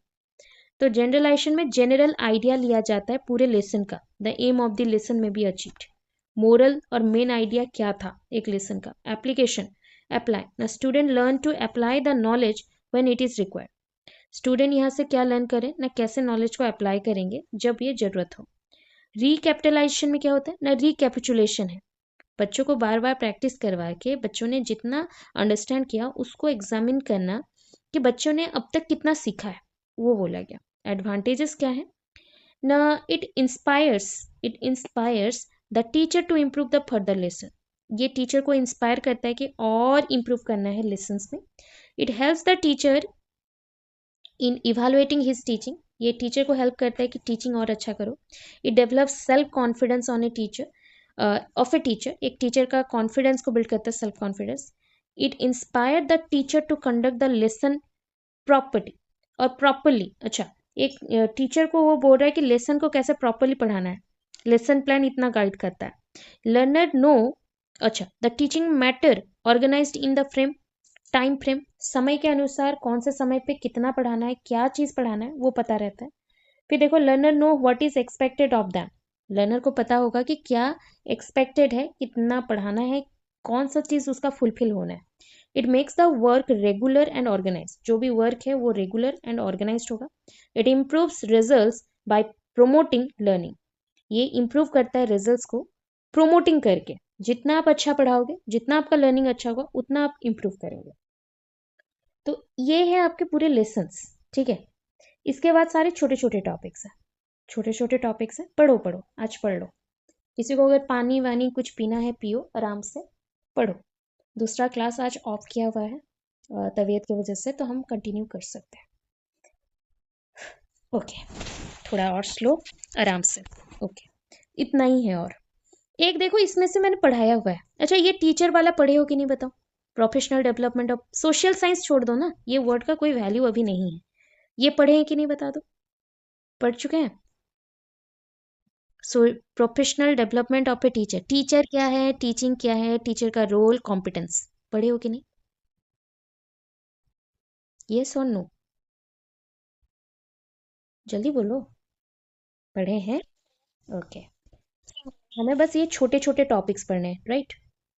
ये जो छोटे छोटे टॉपिक्स हैं, सोशल साइंस मेंशन होने से भी टॉपिक्स में सोशल साइंस के बारे में कुछ नहीं लिखा जा रहा है। ये टॉपिक ऐसे हैं जहाँ पे आपको क्या क्या नीड होगा, क्या मेथड है, क्या म्यूजियम टेक्निक है, उसके बारे में लिखा जा रहा है।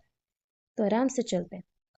देखो, community resource and human material. Community resource मतलब हमारी कम्युनिटी में कौन कौन चीज़ें हैं। अब हम लोग जैसे पढ़ रहे हैं, तो यहाँ पे हाफ एन आवर होने से ये हो जाएगा, पोर्शन कंप्लीट करके जाओ। Community resources, human and material. अच्छा, मतलब हमारा कम्युनिटी कैसे हमारे लिए बहुत ही हेल्पफुल रहता है, उसके बारे में बताया गया। तो मीनिंग ऑफ कम्युनिटी रिसोर्स, तो जैसे ना, school is not only the resource और सोर्स ऑफ लर्निंग, एकमात्र सोर्स नहीं है स्कूल, समाज है। सोसाइटी एक बड़ा चीज है जहाँ पे many communities are involve, many societies are involve, various type of religious points are involve, बहुत लोग जुड़े हुए हैं। तो वहाँ पे हम बोल देंगे स्कूल से ही हमने सीखा, नहीं, कम्युनिटी उससे बड़ा है। तो outside of the school also a source of learning, that is called community.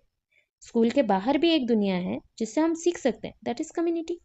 Student can be taught through community resources, जैसे कि कम्युनिटी में 2 टाइप के रिसोर्सेज हैं, एक तो जो मटेरियल इन्वॉल्व है और जो लोग इन्वॉल्व है, मतलब ये लिविंग, ये नॉन लिविंग। ह्यूमन रिसोर्स मतलब ह्यूमन से हम सीखेंगे।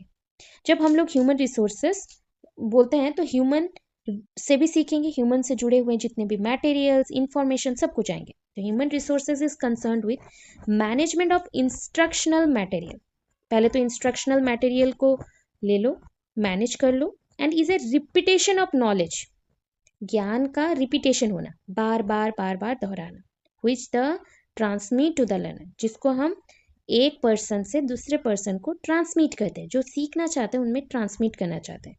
Human resources other than the teacher और द रिसोर्सेज फॉर लर्निंग। देखो, ह्यूमन रिसोर्सेज ऐसा है कि वो टीचर भी हो सकता है या फिर अदर देन टीचर भी हो सकता है, कोई इंसान भी हो सकता है जिससे हम सीख सकते हैं।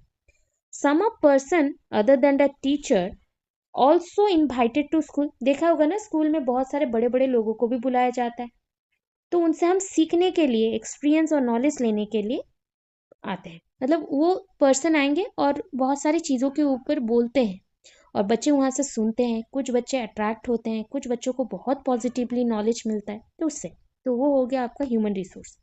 मटेरियल रिसोर्स क्या है ना? मटेरियल मतलब जिसके माध्यम से हम नॉलेज को भेज रहे हैं, दैट इज एनवायरमेंटल रिसोर्स। मे भी हो सकता है printed material, models, audio visual aids. तो जैसे देखो, मेन कम्युनिटी रिसोर्सेज का एग्जाम्पल क्या था, या फिर क्या क्या पॉइंट्स हैं ना? Social places, geographical places, cultural places, historical process, administrative places and economic places. तो वो कम्युनिटी रिसोर्सेज का था। अब कम्युनिटी रिसोर्सेस यूनिक क्या है, इंपॉर्टेंस क्या है ना? यूनिक सोर्स ऑफ नॉलेज है, कम्युनिटी से बहुत कुछ मिलता है।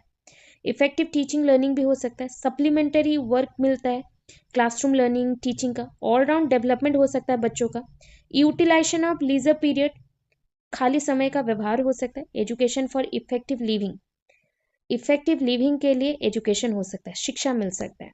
अब देखो, यूटिलाइजेशन ऑफ कम्युनिटी रिसोर्सेस। अब क्या है, कैसे हम यूटिलाइज करें कम्युनिटी रिसोर्सेस का? तो दो टाइप का है ना, bringing community to the school, बाहर का कम्युनिटी को स्कूल लेके आओ। इसीलिए आजकल के टाइम पे ट्राइबल प्रोग्राम्स होते हैं, ट्राइबल बेस्ड, आदिवासी जनजाति को आगे बढ़ाने के लिए, जनसूची को आगे बढ़ाने के लिए बहुत सारे प्रोग्राम्स कंडक्ट किए जाते हैं। पेरेंट्स एज पार्टनर प्रोग्राम होता है, जहाँ पे कम्युनिटी से लोग आके आपको उनके कल्चर के बारे में, उनके देखो, कोई जॉब प्रेफरेंस बोलेगा कि टीचिंग हो गया बहुत बड़ा जॉब है, इसे छोड़ के भी बिजनेस करो, उसमें भी प्रॉफिट मिलता है। तो लोगों को बस सीखना चाहिए कि कैसे अर्निंग करना है, ना कि ऐसा सीखना चाहिए अगर नहीं मिला तो कुछ नहीं होगा, बेकार बन गए। अगर आप अर्निंग करना जानते हैं, वो भी रेस्पेक्ट के साथ, तो उससे बेटर जॉब और लाइफ में कुछ नहीं। यही तो पहले के लोग सिखाना चाहते थे, बट आजकल के सोसाइटी में बहुत बातें बोला जाता है, अरे तुम्हारा जॉब नहीं लगा, गवर्नमेंट नहीं हुआ, ऐसा नहीं हुआ, वैसा नहीं हुआ। तो उसमें ना नेगेटिविटीज बहुत बढ़ गए हैं। एक ना कुप्रथा जैसा चला है कि अगर नहीं होगा तो वो इंसान कुछ नहीं है, वो बेकार है, कुछ नहीं हो रहा है, ऐसा आ जाता है। तो वो माइंडसेट को चेंज करना चाहिए। तो इसीलिए कम्युनिटी को स्कूल में लाया गया। जैसे formation of teacher parent association, अभी बोला ना, ये होता है ना, पेरेंट्स टीचर मीटिंग होते हैं एसोसिएशन के through. Formation of alumni association, organizing social service programmes, फिर inviting eminent person, important persons को बुलाया जाता है सोसाइटी के, जो कम्युनिटी से आते हैं स्कूल को, और बहुत सारे चीज़ सेलिब्रेट किया जाता है, celebrating fairs, festivals, national days etcetera. फिर इधर देखो, जैसे टेकिंग स्कूल टू कम्युनिटी, जैसे अभी स्कूल को कम्युनिटी तक लेके जाना है, तो हम बच्चों को study trip, field trip, community survey, community welfare service, different activity में ले सकते हैं। अब देखो, ये तो लिखा है सोशल साइंस लाइब्रेरी, बट जो आंसर दिया गया सिर्फ लाइब्रेरी का है। तो फिजिक्स का हो, मैथ्स का हो, बायोलॉजी का हो, किसी में भी लिख सकते हैं। तो लाइब्रेरी क्या है ना? Library is an educational social agency. Society में लाइब्रेरी का इंपॉर्टेंस बहुत है। ऐसा ज्ञान का समाहार जहाँ पे आप कुछ सीख सकते हैं।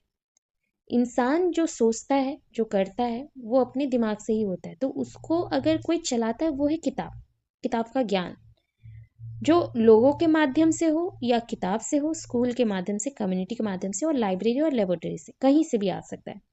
तो लाइब्रेरी क्या है ना? एजुकेशनल सोशल एजेंसी है, जो कि सेल्फ एजुकेशन को प्रमोट करता है ईच इंडिविजुअल में। It is also defined as an essential instrument, ये सबसे एक इम्पॉर्टेंट इंस्ट्रूमेंट है। और पुटिंग प्रोग्रेसिव मेथड, प्रैक्टिस के लिए प्रोग्रेसिव मेथड का यूज करता है, कैसे आगे आगे बढ़ना है। प्रोग्रेसिव फंक्शन क्या है ना? It helps in self education, ये सेल्फ एजुकेशन को हेल्प करता है, प्रमोट करता है। It stimulates literacy appreciation, literacy मतलब और शिक्षित बनाने को वो आगे लेके जाता है। मतलब आप शिक्षित बनना चाहते हैं और पढ़ना चाहते हैं, अप्रिशिएट बहुत करता है आपका library. It helps the teacher in the teaching process. हम लोग पहले जब हम लोग स्कूल में रहते थे, मतलब पढ़ते थे, तो हमारे पास तो लाइब्रेरी नहीं होता था, तो टीचर जो बुक्स लेके आते थे वो पढ़ते थे।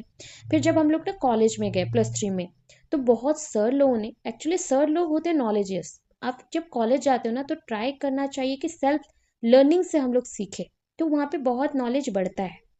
तो वहाँ पे एक दो सर थे, हमें बोलते थे, अरे लाइब्रेरी जाया करो, लाइब्रेरी जाया करो, जो किताब है जो मन है पढ़ा करो।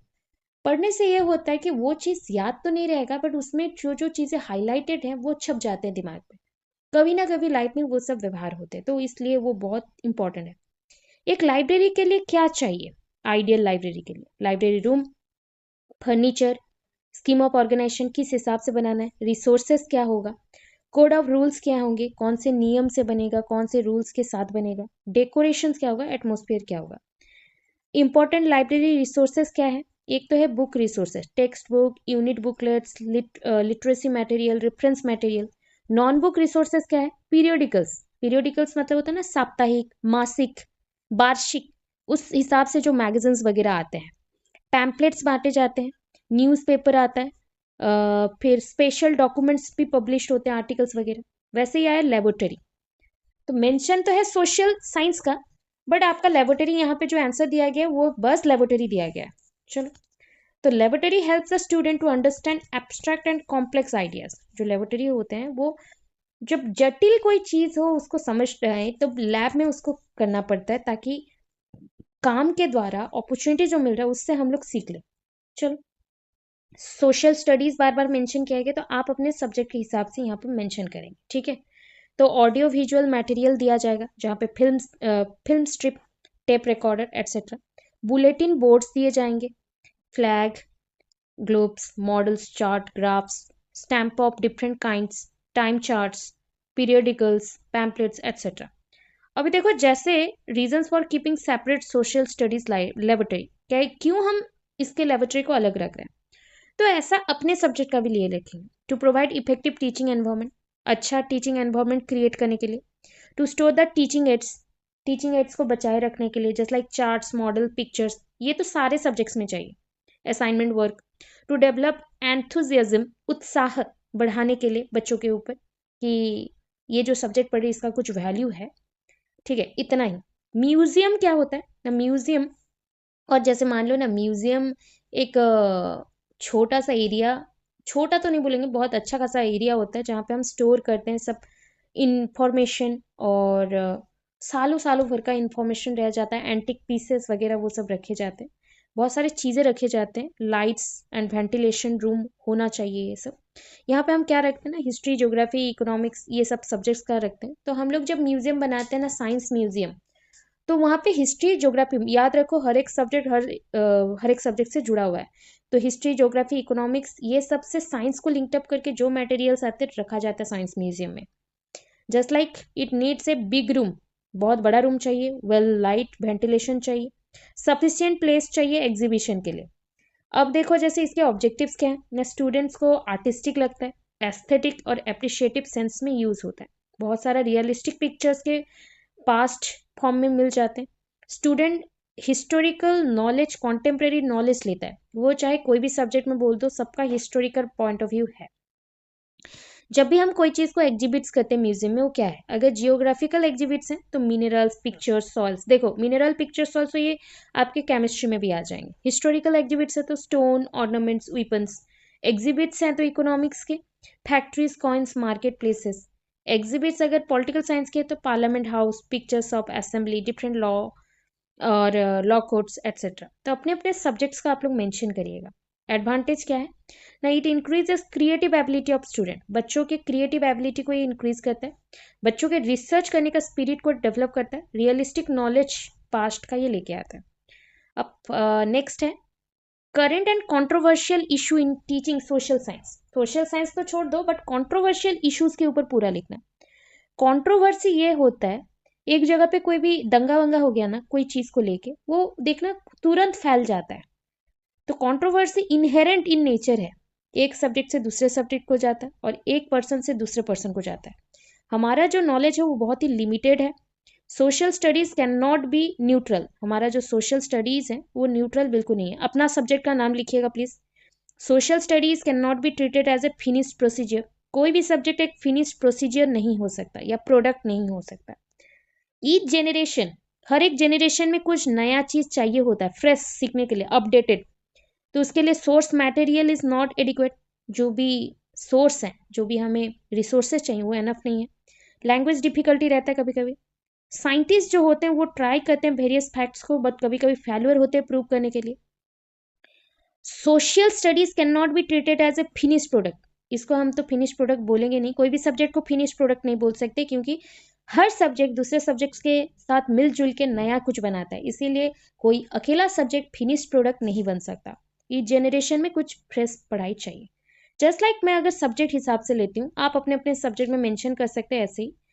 कुछ कंट्रोवर्शियल इशू जैसे इंडियन हिस्ट्री में है, origin of Aryans, period of Vedas, Akbar as a national king, Shivaji and Afzal Khan, Aurangzeb rule and role, Mughal empire, Sikh wars. वैसे मैकेलेमिनिट्स के रोल्स भी लिख सकते हो, मैंने पूरा मिक्स करके दिया है। Impact of British rule, responsibility for the partition of India, क्यों पार्टीशन हुआ, Kashmir issue, reorganisation of the states और स्टेटस, इंडिया फॉरेन पॉलिसी क्या है। वर्ल्ड हिस्ट्री में जाते हैं, इंडियन फॉरेन पॉलिसी है बहुत सारे। फिर है Vietnam issue, role of UN and non aligned nations is promoting and international peace and cooperation. तो ऐसे कंट्रोवर्शियल बहुत इश्यूज हैं हर एक सब्जेक्ट्स में, उसके issue boundary, plan allocation, establishment of national and central institution, technical, educational, agricultural, health, ये सब कुछ जुड़ा हुआ है। अभी देखो type of controversies due to interpretation, अगर मैं उसको वर्णना करती हूँ तो क्या है, नॉट साइंटिफिक लिखा है, नॉन साइंटिफिक भी लिख सकते हैं, आइसोलेशन अलग अलग है। Achieving the goal of economic, ये economic political development at national level में आता है। प्लान्स हैव ऑब्जेक्टिव्स, इसके अलग अलग प्लान्स होते हैं। मल्टीपर्पज प्रोजेक्ट में यूज हो सकते हैं, year plans, transport communication, information broadcasting, जब भी इंफॉर्मेशन आता है उसको फैलाया जाता है, एजुकेशन, हैवी और large scale industries etcetera. But teaching controversial issues क्या है, ये टीचर का पार्ट है, टीचर लाइफ का पार्ट है। हॉट टॉपिक्स इन्वॉल्व हो जाते हैं, introductory session, problems are delimit, problems जो भी हम लोग यूज करते हैं वो कभी कभी फैल जाता है, कभी कभी रुक जाता है। Make all relevant data, information available होते हैं, books, magazines, pictures, chart, sketches, बहुत कुछ है। अभी कैसे हम रिसोर्सेज को हैंडल करें, टीचर्स ही हैंडल करेंगे, तो टीचर शुड टीच कि अभी का करंट एंड कंट्रोवर्शियल इश्यूज क्या है। सोशल स्टडी है, अपना अपना सब्जेक्ट मेंशन करना है। वन ऑफ द रीजन जो है, we are living in a democratic world, हम ऐसे वर्ल्ड में रहते हैं जहाँ पे फ्रीडम है बहुत सारी चीज़ों का, बहुत सारी चीज़ों में प्रॉब्लम्स भी हैं। अदर रीजन क्या है ना, other reason is that social studies के पास अपना subject has often rated low among other school subject, मतलब अपना अपना सब्जेक्ट ना जब इंडिविजुअल बन जाता है तो उसको हर एक अदर सब्जेक्ट से कम रेटिंग दिया जाता है कि वो उतना इंपॉर्टेंट नहीं है, उसका कोई भी इतना इंटरेस्ट नहीं है, कि लर्नर्स उसमें इंटरेस्ट नहीं देते, ऐसा बोला जाता है। Exposing students to the controversial, अगर बच्चों के अंदर हमें इंटरेस्ट को डेवलप करना ही है तो आप याद रखो करंट इश्यूज और फोकस के ऊपर ही हमें जाना पड़ेगा। बच्चों के अंदर moral reasoning, ethical values, capacity development, ये करना पड़ेगा, ठीक है। प्रोफेशनल डेवलपमेंट तो देखो ये लास्ट है, बट थोड़ा सा ही है, चलो आपके माइंड में आ जाएगा। बट मैंने इंडिविजुअल इसके पूरा लॉन्ग क्वेश्चन वाला नोट्स दिया है, उसको पढ़ना, ये शॉर्ट में मैं पढ़ा दे रही हूँ अभी, बट उसको मैं पढ़ा चुकी हूँ इंडिविजुअली फिलोसॉफी पेपर के टाइम पे। टीचर कौन है, लर्नर क्या है, टीचिंग, रोल ऑफ टीचर, सब पढ़ाया था और बोला भी था कि अदर फिलोसॉफी पार्ट्स में भी ये यूज होगा। तो अभी देखो क्या है ना, professional development of social science teacher लिखा गया, यहाँ पे टीचर लिखना। टीचर कौन होते हैं ना, टीचर एट ऑल लेवल, कोई भी लेवल का अगर है उसमें शुड एक्वायर प्रोफेशनल कॉम्पिटेंस, जितने भी टीचर होते हैं सबको उनके लेवल में कॉम्पिटेंस होना इंपॉर्टेंट है, उतना पावरफुल, उतना एडवांसमेंट होना बहुत इंपॉर्टेंट है एक टीचर को, उनके सब्जेक्ट में वो कॉन्फिडेंट होना चाहिए। ऑब्जेक्टिव्स क्या है ना, the teacher must be acquainted with aims and purpose of education, ये जो टीचर होते हैं ना वो मस्ट एक्वांटेड होना चाहिए, जुड़े हुए रहना चाहिए aims and purpose of education के साथ। ठीक है। The teacher must have ability to organise and supervise co curricular activities. तो ये टीचर जो है मस्ट जुड़े हुए रहेंगे किसके साथ ना, एबिलिटी टू ऑर्गेनाइज, किसी चीज को निर्माण कर सकते हैं या किसी को गाइड कर सकते हैं, को करिकुलर एक्टिविटीज को भी, मतलब other than subject. The teacher must have through knowledge of theoretical and practical aspects of the subject which he teachers. देखो टीचर मस्ट हैव थ्रू मतलब उसके थ्रू नहीं होना चाहिए, वहां पे थॉरो होना चाहिए, थॉरो, क्लियर कट होना चाहिए, मतलब हर एक चीज का उससे नॉलेज होना चाहिए, वो चाहे थियोरिटिकल हो प्रैक्टिकल हो, थॉरो होगा जब भी वो कोई चीज को पढ़ाता है। रिकमेंडेशंस बोल रहे हैं जैसे कि सेकेंडरी एजुकेशन कमिटीज के थ्रू आया 1952 to 53। Training in co curricular activities was provided to the student teacher. देखो आज के टीचर को ना वर्सटाइल होना पड़ता है, वो सिर्फ एक पढ़ाने के लिए रहेगा तो नहीं होगा। जैसे ना मैं जब कॉलेज में जाती हूँ या करती हूँ तो हमें बहुत सारा काम मिलता है, आप लोगों को भी मिला होगा जो लोग टीचिंग में हैं, तो उनको जैसे ना मैं गई थी तो मुझे डांस एंड सिंगिंग के लिए मिलता है मैक्सिमम टाइम, क्योंकि मुझे मेरा इंटरेस्ट उसमें है। जैसे कि मैं नाचना पसंद करती हूँ, डांस पसंद करती हूँ, सिंगिंग करना पसंद करती हूँ, तो मुझे ज़्यादातर ऑप्शन उसी को दिया जाता है कि ये चीज़ करो पहले, उसके बाद आपको टीचिंग का मिलेगा। मतलब अभी ट्रेनिंग ऐसा दिया जा रहा है हर एक चीज़ में कि स्टूडेंट टीचर को करिकुलर एक्टिविटीज़ में भी पार्टिसिपेट करना पड़ेगा और उसके लिए उसके पास ट्रेनिंग होना चाहिए। Provision of the pass time training, देखो पहले जो पास टाइम ट्रेनिंग कोर्स होते थे उसको देना पड़ेगा, अगर वुमेन टीचर्स नहीं है तो वुमेन टीचर्स लाने के लिए उनको भी ट्रेनिंग देना पड़ेगा। उसके लिए और क्या कर सकते हैं ना, वर्कशॉप, सेमिनार्स, ये सब ऑर्गेनाइज किया जाता है टीचर्स के लिए इन सर्विस प्रोग्राम में। कोठारी कमीशन के थ्रू क्या बोला गया 1964 to 66 में, the duration of professional course should be 2 years। आप लोग भी 2 साल वाले में हैं, अब कमिंग टाइम में 1 year वाला आएगा बट वो इंटीग्रेटेड मोड पे है, तो प्रोफेशनल कोर्सेस में 2 साल वाला बीएड आएगा। Education departments were established in some universities, कुछ यूनिवर्सिटीज में एजुकेशनल डिपार्टमेंट्स बनाए गए जिसके थ्रू टीचर एजुकेशन प्रोवाइड किया गया। To improve professional courses, national policy ने क्या बोला ना, टीचर्स को फ्रीडम दे दो, वो इनोवेटिव आइडियाज निकाले, डिवाइसेस निकाले, मेथड्स निकाले जिसके थ्रू वो कम्युनिकेट करे, उनके ज़रूरतों को पूरा करे, कम्युनिटी के कैपेबिलिटीज़ को यूज़ करके वो बच्चों को पढ़ाए। इसे छोड़ के भी मैंने role of teacher just like teacher as a facilitator, teacher as a coacher, teacher as a guider, teacher as an organiser, teacher as an representator, teacher as a friend, facilitator, ये सारा पॉइंट्स पहले बोल दिया है, उसको भी add करना है। टीचर का रोल सोसाइटी के लिए क्या है, टीचर का रोल स्टूडेंट के लिए क्या है, टीचर का रोल अपने एडमिनिस्ट्रेटिव सेक्शन के लिए क्या है, इतना चीज़ पहले भी नोट्स दिया था, उसको पढ़ लेना, हो जाएगा। तो ये आपका फिनिश्ड होता है like biology, social science and जिनके जिनके ये सब पोर्शंस थे उनका हमने क्लियर किया। अब चीज़ है कल के क्लास में हम देखेंगे फिजिकल साइंस बच्चों को लेके उनका क्या प्रॉब्लम्स है उसके ऊपर बात करेंगे, ठीक है। सो कुछ क्लियर